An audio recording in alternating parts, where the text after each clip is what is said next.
Good evening, everybody. How are you all doing? Hope having a good weekend so far. Well, today is in fact 26th, so it's Saturday, the 26th of March, 2016. I've not long been back from seeing Dawn of Justice for the third time, and so this is my pretty much spoiler-filled review of the film. So, if you haven't watched the film, don't watch this review. Watch my non-spoiler review, which is before this one. Okay. If you have seen the film, let's share. Okay, first of all, I forgot to mention in the non-spoiler review, obviously, about Ben Affleck and also Jeremy Irons, both playing Batman, Bruce Wayne, and Alfred Pennyworth. And they were both spot on, especially Ben. I remember when the casting was announced, the first thing that happened, everybody prejudging, oh my God, why Ben Affleck, why him? He ruined Daredevil, he ruined this, he ruined that. But let's not forget, the guy is already a two-time Oscar winner. He's directed 2 movies that have done really well.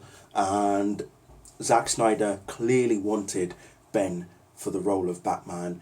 He pretty much was sweet-talking the guy to say, look, I want you in this film.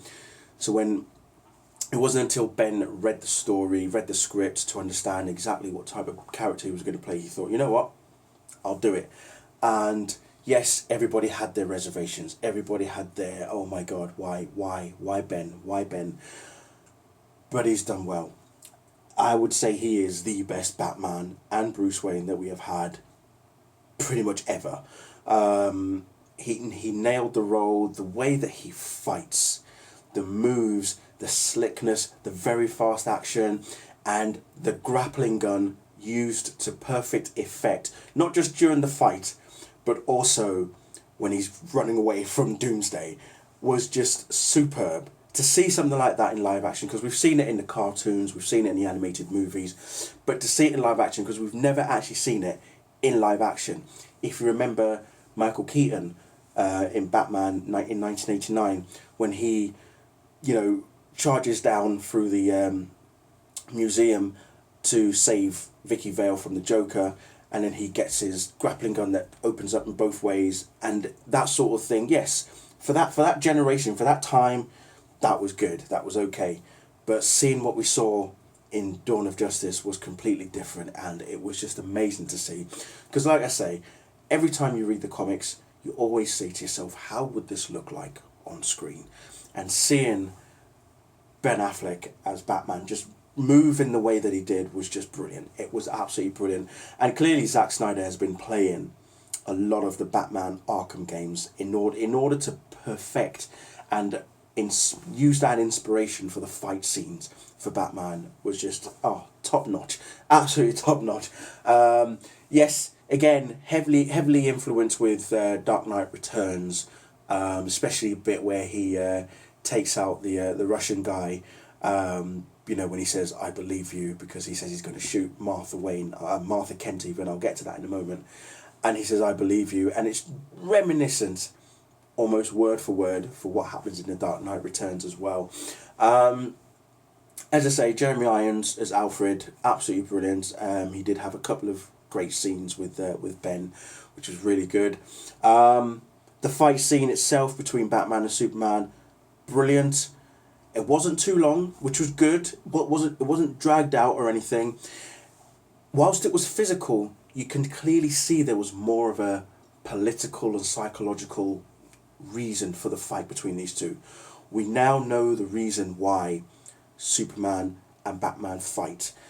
Batman's agenda is that he's trying to stop Superman because of the fact that Batman believes that Superman's responsible for the deaths of the people, not just in Metropolis, but also what happened at the Washington Capitol. Okay, Scoot McNairy's character is a former Wayne Enterprises employee, and he lost his legs during the Battle of Metropolis. So he's tapped up along.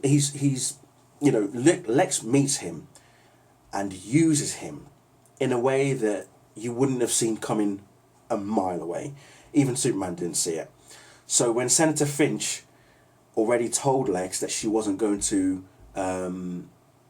approve of his import agreement that he wanted to bring the kryptonite along from the Indian Ocean to Metropolis, he basically went out of his way to make sure that she doesn't see the light of day again.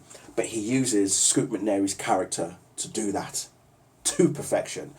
The guy's an evil genius. It's that simple.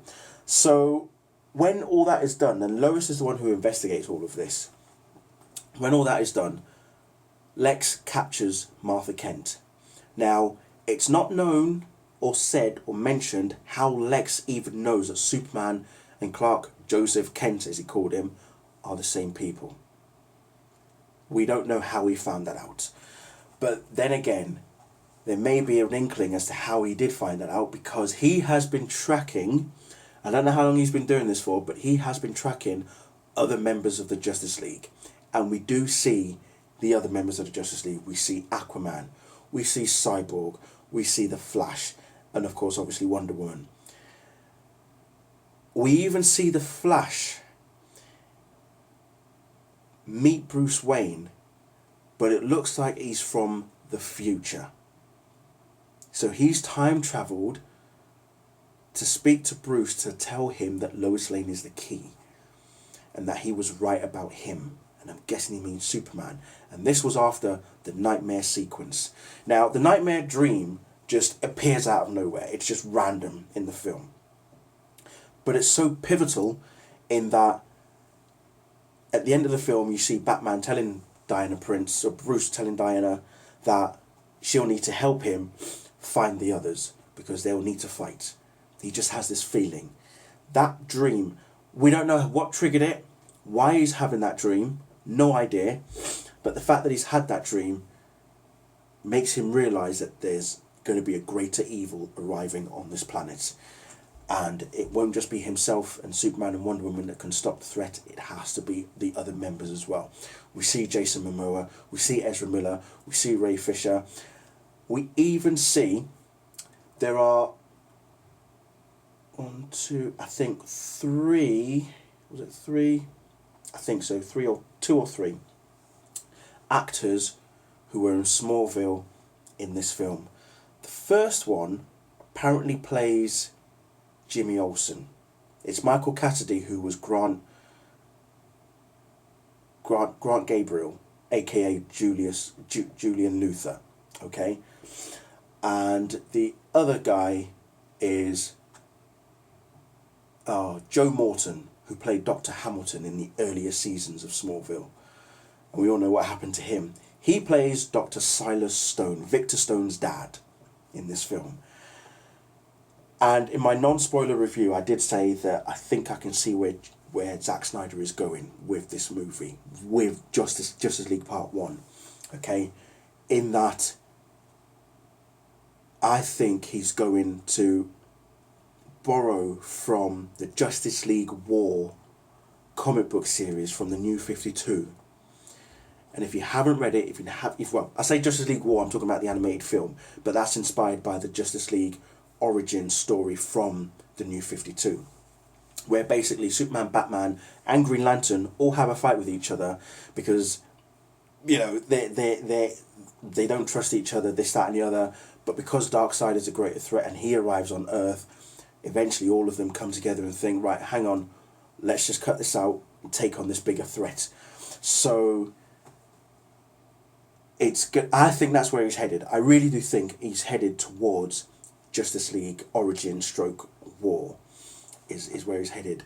On top of that nightmare scene, we see the parademons. It's definitely the parademons because even the bigger parademons appear in this scene as well.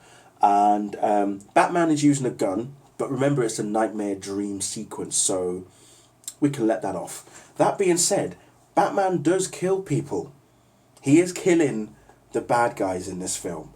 Watch very closely when he's taking out the bad guys whilst he's trying to track where they're going towards meeting Lex Luthor. Because like I said, Lex Luthor is behind everything that has happened in this film.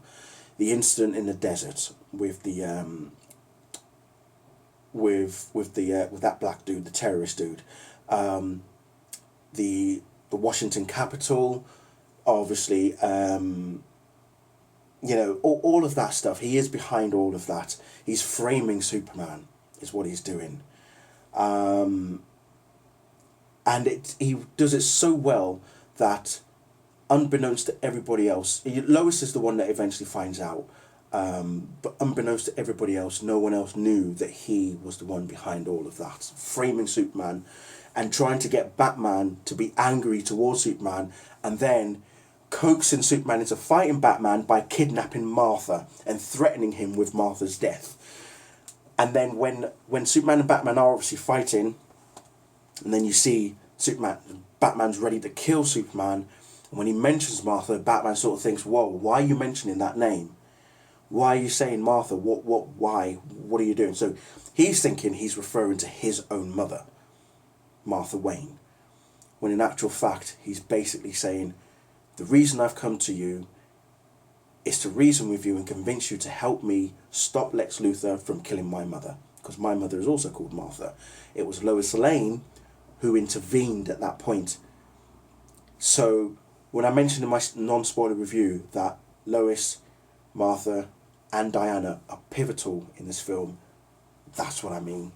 Okay, Lois was pivotal in pretty much stopping the fight between Batman and Superman. Martha was used to get them to understand what is going on with each other, that them two fighting shouldn't be happening. And obviously Diana coming into the foray because of Doomsday. And speaking of Doomsday, wow. Yes, it is actually Zod's body that is used alongside Lex Luthor's blood. And again, that seems to borrow on from Superman Doomsday animated movie that came out in 2007, which also happens to be inspired by the death of Superman. And what happens in this film? Superman dies. So we get a lot of influences. Superman Earth 1, Volume 2 is in there, pretty much at the beginning of the film in the African desert. I've already mentioned Superman, the death of Superman. I think the return of Superman as well is referenced in there at one point. The Arkham games, and I think Injustice, Gods Among Us as well, is heavily referenced in there, especially with regarding the Flash coming from the future with his armoured outfit that he's wearing. Obviously, as I've already mentioned, also Justice League Origin, Wonder Woman appearing. It's like Trinity all over again, and obviously the biggest one is The Dark Knight Returns as well. But so many influences, so many nods, so many Easter eggs in there, and just absolutely wonderful to see this film happen in the way that it has happened. I know, obviously, as I say, I've read a lot of reviews. Critics are still slating it, but I've just watched a video just earlier where someone's interviewing the cast and basically asking them, have you read the reviews? Have you heard what people are saying about it? What do you think? Henry Cavill's answer was very interesting. He basically says, doesn't matter what the critics say, it's what the audience do that will make this movie successful or not. If the audience pay with their wallet, that tells them how successful the movie and how well the movie is done. Yes, you'll go to the movie, you'll pay for your ticket, you'll sit down, you'll watch it, and then you'll think, I didn't really like that. But you're not going to get a refund, are you? No. You've already paid. The movie's making money. Critics not all of them pay to see these movies. They get paid to write a critical article of what they've seen. It's their own personal view as well, okay? But they're not the ones making the movie money. In essence, they're trying to make you not spend your money to see such a film. All right? There's words being thrown about saying it's not fun, there's no laughs, it's not jokey, this, that and the other. Well, if you want a laugh in a superhero film, watch Guardians of the Galaxy or watch Ant-Man, or go back to the likes of Superman 1, 2, 3 and maybe even 4 if you really wanted to torture yourself. Okay? What we've got right now with the DC Extended Universe is something unique. It's different. Yes, it's dark. Okay? I'm sure going back into the past, obviously with the Nolan films and the Burton films, yes, it was all about darkness and gritty and stuff like that. But it works for the DC Extended Universe in that these characters are conflicted. You've seen it already between Batman and Superman. You've seen that Bruce Wayne, he's been fighting crime for the past 20 years. He's lost a partner. He's lost his parents. He has been single-handedly dealing with criminals in Gotham. So he is not just battling the criminals, he's battling his own darkness as well. Superman was in a similar situation in Man of Steel. He battled a bit of a darkness himself. He killed Zod. He didn't want to. He had no other choice. He lost his father in, I wouldn't say unforeseen circumstances. He could easily have saved his dad, but his dad told him no. So again, that's something he's wrestled with. And he even mentions it in this film, you know, that he's, all the heroics that he's been doing, it's not a case of he thought he was doing good. It was just what his father dreamed of. It's something that his father dreamed that he would do. Yes, initially he didn't want him to be shown to the world. He wanted to hide who he was, this, that and the other. But even Superman himself acknowledges, because of what happened at the Washington Capitol, because of the bombing that happened there, he felt that the world doesn't need Superman. Does the world need Superman because of what's happened? He could have prevented it. He knows he could have prevented it, but he didn't, because he didn't see. He wasn't looking for anything out of the ordinary. As far as he was concerned, he was there to be addressed by the senator and to be told, you know, are you going to stand responsible for what's been going on? But he was going to plead his case to say that he's not responsible for the killings, especially in the African desert. You know, but because of what happened at the Capitol, he then went off. He went to seek solace. He saw his dad up high on a snowy mountain. Jonathan Kent is in this film, by the way. We've not seen his fortress, so we don't know where he's actually going to seek solace. He doesn't have a fortress as yet, so that's an interesting one. We still don't know how his new costume came about. Him and Lois are living together. It's great. They love each other. It's fantastic. But yeah, we don't know if he has a fortress. We don't know where he's been going. Has he been going to that mountaintop all this time whenever he needs to have peace and quiet to find himself again? We don't know. But it's interesting. That's all I'm going to say. But Doomsday, wow. They did a pretty good job as far as I can tell. They made it their own, but they still used elements from Superman, the Death of Superman, and clearly the Superman Doomsday graphic novel that collects all the editions of all the Superman and Doomsday battles that have happened over the years as well. Seeing the creature actually evolve during the film as well, because I did mention, I remember when the second trailer came out and everybody whinged and saying, okay, they've spoiled it, they've shown Doomsday, but I was like, well guys, this could be the first iteration of Doomsday. And guess what? It was actually the second stage that we saw in the trailer. The first stage, he barely had any bony protrusions. Second stage, it started to come out. By the third stage, well, he was ready to wreak more than havoc. Yes, there's destruction in the film, but thankfully it's now in an area that is unpopulated. So there are no human casualties, at least in that side of things. I've already talked about Gal Gadot in a non-spoilery review, but I want to mention her again. She was just amazing. During the fight scene between Wonder Woman, Superman, Batman, and Doomsday, there was a kid sat next to me who just got so excited it fed off onto me. I was just like, you go kid, you enjoy this. When I say he's a kid, he's not actually a kid. He's younger than me, but he wasn't like 10 years old or something. But yeah, my friends who I went with as well, they both enjoyed it. At one point, as soon as Wonder Woman showed up, one of them actually asked me, who is she? And I went, oh, she's Wonder Woman. Because, you know, they wouldn't have known that she was in this film, but they were so... Just her arriving and using her gauntlets, the bracelets, to stop Doomsday from pretty much vaporizing Batman was just immense. And then using the bracelets against Doomsday as well. And her lasso, she uses her lasso in this film. just absolutely brilliant. And seeing all three of them work together was just fantastic. Absolutely fantastic. It was just brilliant. But like I say, Superman dies in this film, but if you watch very closely at the end, before the credits roll, you may have noticed a bit of the dirt rising. So it'll be interesting to see how that unfolds come Justice League next year in November. So I'm going to leave it there, people. Okay, I think I've rambled on long enough and said what I needed to say.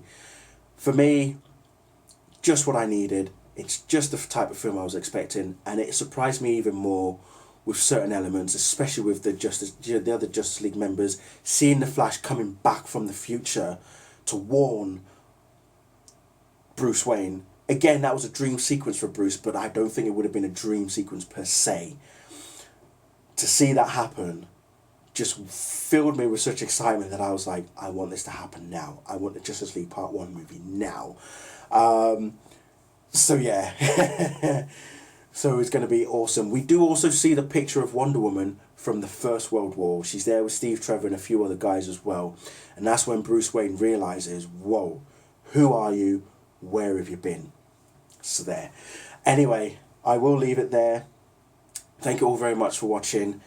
Please leave your thoughts below if you have seen the film. Again, if you haven't seen the film and you've watched this review, I don't know what you're doing, but if you haven't seen the film, please do go and see it. And if you can, watch it in IMAX 3D and just enjoy it. Forget what the critics are saying. Make your own mind up, okay? At the end of the day, the fans, us people, the general audience, but us fans in particular, we're the ones who are going to really tell the studio what we think of this movie. So get out there, pay with your money, watch it, enjoy it, and think long and hard, process the film as best as you can, because there are a lot of messages in this film. A lot of messages. A lot of them. Anyway, excuse me. That's it from me. Thank you all very much for watching. See you all very soon.